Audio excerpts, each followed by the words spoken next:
News for કાઠિયાવાડમાં આપનું હાર્દિક સ્વાગત છે। હું છું હિના। અમદાવાદના વસ્ત્રાલમાં થયેલી બબાલના ઘેરા પ્રત્યાઘાત ગુંડાઓએ ઊભું કરેલું ગેરકાયદેસર બાંધકામ તોડી પડાયું।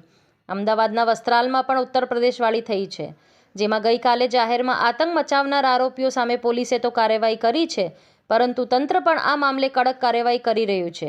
જે આરોપીઓએ ગેરકાયદેસર બાંધકામ ઊભું કર્યું છે તે આરોપીઓના મકાનો એએમસી દ્વારા તોડી પાડવામાં આવ્યા છે। અમદાવાદ શહેર પોલીસ કમિશનર અને પોલીસના ઉચ્ચ અધિકારીઓ પણ ઘટના સ્થળે પહોંચ્યા છે। પોલીસને સાથે રાખીને ગેરકાયદેસર બાંધકામ પર હથોડા ફેરવી નાખવામાં આવ્યા છે। ત્યારે પોલીસ દ્વારા જે કામગીરી કરાઈ તેને લઈ આસપાસના સ્થાનિકોમાં પણ ખુશીનો માહોલ જોવા મળ્યો છે। ત્યારે સ્થાનિકોનું કહેવું છે કે આરોપીઓ તેમને પણ હેરાનગતિ કરતા હતા, મકાન પણ જર્જરિત હતું અને તોડી પડાયું છે।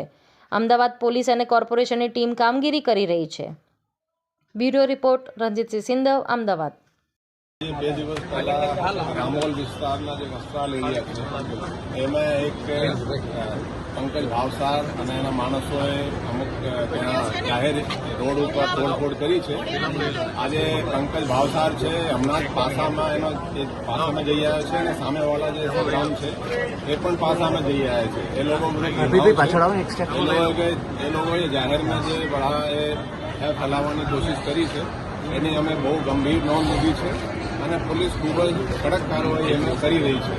અત્યાર સુધી 14 આરોપીઓ આપણે પકડી લીધા છે, એમાં એક જુવેનાઇલ છે અને 13 બીજા આરોપીઓ છે। 13 આરોપીઓ છે અત્યારે 4 દિવસની રિમાન્ડ ઉપર છે અને એ લોકોએ જે ગેરકાયદેસર જે અહીંયા જે બાંધકામ કર્યા છે એ કોર્પોરેશન એને ડિમોલિશ પણ કરી રહી છે અને આપણે પોલીસ બંદોબસ્ત આ અંગે આપેલા છે।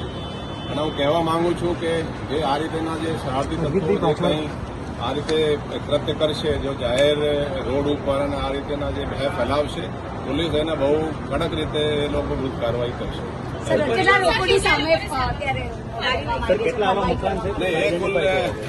પૈકી 7 જે આરોપીઓ છે એના પ્રોપર્ટી કોર્પોરેશન તરફથી આઈડેન્ટિફાઈ થઈ છે જે બાંધકામ ગેરકાયદેસર છે એ લોકો વિરુદ્ધ 7 જે છે એ લોકો વિરુદ્ધ કોર્પોરેશન તરફથી કાર્યવાહી આ તોડની કારણ જે ગેરકાયદેસર બાંધકામ કરવામાં આવી રહી છે। એ તો એ જે છે બધા જે આપણે આરોપીઓ પકડ્યા છે એ બધા સીસીટીવી અને પુરાવા આધારે પકડ્યા છે અને ભવિષ્યમાં પણ કોઈ એવા કરશે તો પોલીસ કડક કાર્યવાહી કરશે।